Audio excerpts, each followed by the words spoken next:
Sa iba pang mga balita, makabagong paraan sa pagtuturo ng science at math inilunsad.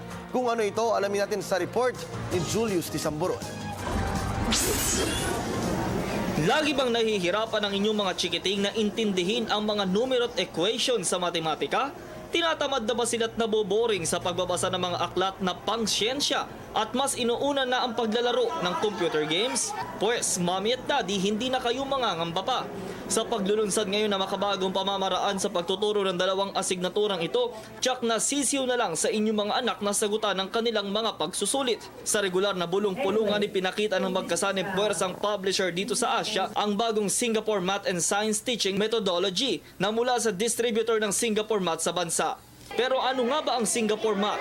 Di gaya ng ordinaryong matematika na puro numero lang, ang Singapore Math ay may kasamang visual representation. Ayon sa grupo, napapanahon ang paglulunsad nito dahil makakasabay na ito sa modernong panahon at kahit sino pwede nang makabasa ng mga subject books na ito. In our case, when you buy our textbook, we just give you an access code. You can use any gadget that you already have to input the textbook.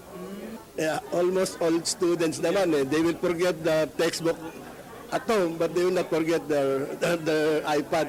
So that is what I'm saying. It does not mean that you use our book, you buy an iPad. No, you can use it in any gadget that you already have. That is the beauty of this e-book. Nasa 200 paaralan sa bansa ang gumagamit na ng kanilang mga libro, mga new generation hybrid textbooks. Kabilang na dito ang Ateneo de Manila Grade School at St. Scholastica's Academy. Sinabi naman ng kanilang mga Singaporean counterparts na paraan ito para magamit naman sa pag-aaral ang makabagong teknolohiya. We want to make this available for the teachers because I think it's a great tool. And moreover, which is very importantly because the audience, the students has changed today.